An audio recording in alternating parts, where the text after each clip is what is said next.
शालिनी, मैं तो कहता हूँ तुम भी इधर ही आ जाओ।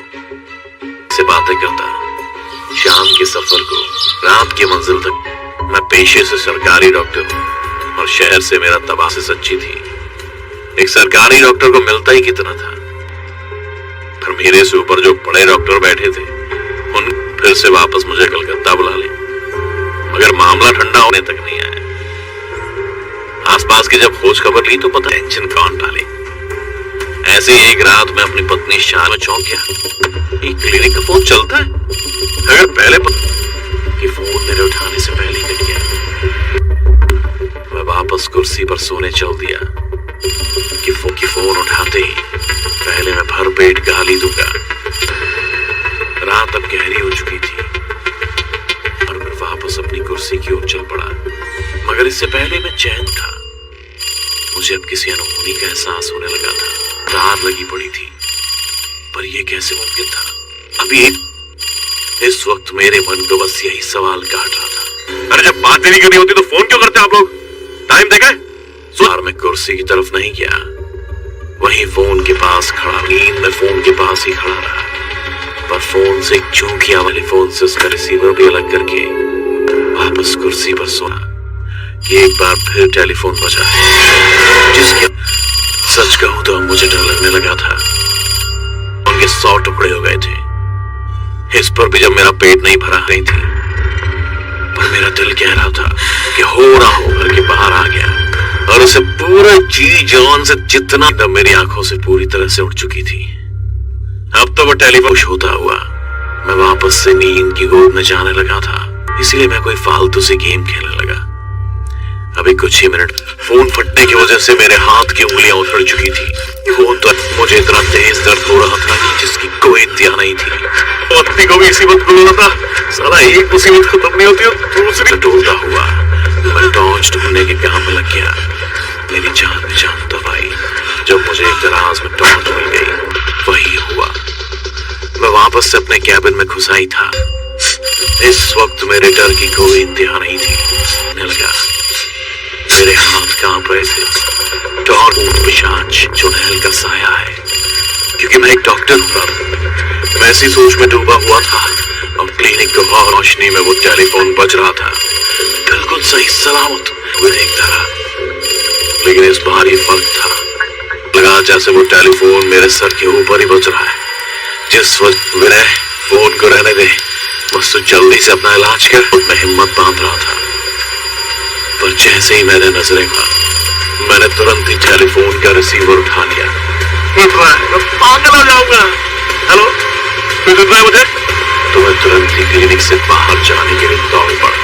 ना सके मुझे मेरी मौत का डर सताने लगा, पर मेरी मदद के लिए कोई नहीं आया।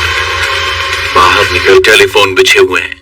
मैं जहां नजर दौड़ा था मुझे वो सुनाई दे रहा था कि अचानक ही पहली जमीन पर रखा फोन मेरे टेलीफोन बजने लगे, जिसकी आवाज सुन में बौखला गया। इस सारी कोशिशें नाकामयाब रही। टेलीफोन की आवाज क्या पता ही नहीं चला। अगली सुबह हवलदार धनी राम ने इंस्पेक्टर दुष्यंत से पंचनामा बनाते हुए, कुल मिलाकर ये इस क्लिनिक का 13वां सुसाइड है। आत्मा जल रहा होगा। हाँ साहब, इसने सुलगा होगा। टेलीफोन की तार से अपना गला घोट लिया, और इससे पहले जो ये दवाखाना जो आता है खुद को मार डालता है। धनी, हमें नहीं पता, रिश्ता साफ करता है।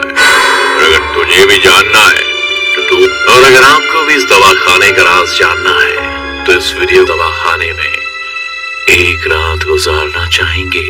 और अगर आप चाहते हैं कि आपकी भी डरावनी कहानी देखें, आपकी हो। शालिनी, मैं तो कहता हूँ तुम भी इधर ही आ जाओ।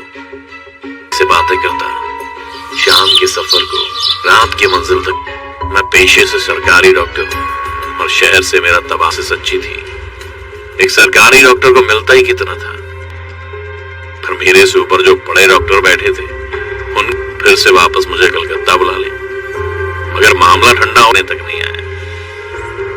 आसपास की जब खोज खबर ली तो पता टेंशन कौन डाले। ऐसे ही एक रात मैं अपनी पत्नी शान में चौंक गया। ये क्लिनिक का फोन चलता है? अगर पहले कि फोन मेरे उठाने से पहले ही कट गया। मैं वापस कुर्सी पर सोने चल दिया कि फोन उठाते ही पहले मैं भर पेट गाली दूंगा। रात अब गहरी हो चुकी थी और मैं वापस अपनी कुर्सी की ओर चल पड़ा, मगर इससे पहले मैं चैन था। मुझे अब किसी अनहोनी का एहसास होने लगा था। रात लगी पड़ी थी, पर यह कैसे मुमकिन था? अभी इस वक्त मेरे मन को बस यही सवाल काट रहा था। अरे जब बात नहीं करनी होती तो फोन क्यों करते आप लोग? टाइम देखा? मैं कुर्सी की तरफ नहीं गया, वहीं फोन के पास खड़ा। नींद में फोन के पास ही खड़ा रहा, पर फोन से एक चूकिया वाले फोन से उसका रिसीवर भी अलग करके वापस कुर्सी पर सोना कि एक बार फिर टेलीफोन बजा, जिसके सच कहूं तो मुझे डर लगने लगा था। उनके 100 टुकड़े हो गए थे। इस पर भी जब मेरा पेट नहीं भरा नहीं थी, पर मेरा दिल कह रहा था कि हो ना हो करके बाहर आ गया, और उसे पूरा जी जान से जितना दम मेरी आंखों से पूरी तरह से उड़ चुकी थी। अब तो वो टेलीफोन होता हुआ मैं वापस से नींद की गोद में जाने लगा था, इसीलिए मैं कोई फालतू से गेम खेलने लगा। अभी कुछ ही मिनट फोन फटने की वजह से मेरे हाथ की उंगलियां उखड़ चुकी थी। फोन तो मुझे इतना तेज दर्द हो रहा था कि जिसकी कोई इंतहा नहीं थी। पत्नी को भी इसी वक्त बोला था, साला एक मुसीबत खत्म नहीं होती और दूसरी टूटता हुआ मैं टॉर्च ढूंढने के काम में लग गया। मेरी जान में जान तब आई जब मुझे एक दराज में टॉर्च मिल गई। वही हुआ, मैं वापस से अपने कैबिन में घुसाई था। इस वक्त मेरे डर की कोई इंतहा नहीं थी। लगा मेरे हाथ कांप रहे थे। टॉर्च पिशाच चुड़ैल का साया है, क्योंकि मैं एक डॉक्टर हूँ। मैं ऐसी सोच में डूबा हुआ था और क्लिनिक की रोशनी में वो टेलीफोन बज रहा था, बिल्कुल सही सलामत वो देखता रहा। लेकिन इस बार ये फर्क था, लगा जैसे वो टेलीफोन मेरे सर के ऊपर ही बज रहा है। जिस वक्त विनय फोन को रहने दे, बस तो जल्दी से अपना इलाज कर, मैं हिम्मत बांध रहा था। पर जैसे ही मैंने नजरें मारी, मैंने तुरंत ही टेलीफोन का रिसीवर उठा लिया। मैं पागल हो जाऊंगा। हेलो, कोई सुन रहा है मुझे? तो मैं तुरंत ही क्लिनिक से बाहर जाने के लिए दौड़ पड़ा। बिना सके मुझे मेरी मौत का डर सताने लगा, पर मेरी मदद के लिए कोई नहीं आया। बाहर निकल टेलीफोन बिछे हुए हैं। मैं जहां नजर दौड़ाता मुझे रोज सुनाई दे रहा था कि अचानक ही पहले जमीन पर रखा फोन मेरे टेलीफोन बजने लगे, जिसकी आवाज सुन में बौखला गया। इस सारी कोशिशें नाकामयाब रही। टेलीफोन की आवाज क्या पता ही नहीं चला।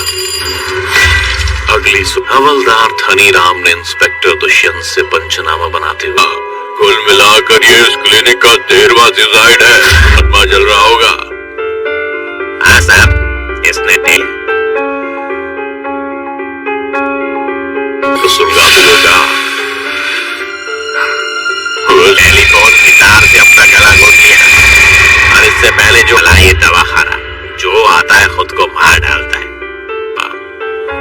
धनी, हमें नहीं पता, रिश्ता साफ करता है। अगर तुझे भी जानना है तो तू, और अगर आपको भी इस दवाखाने का राज जानना है तो इस वीडियो दवाखाने में एक रात गुजारना चाहेंगे। और अगर आप चाहते हैं कि आपकी भी डरावनी कहानी देखें, आपकी हो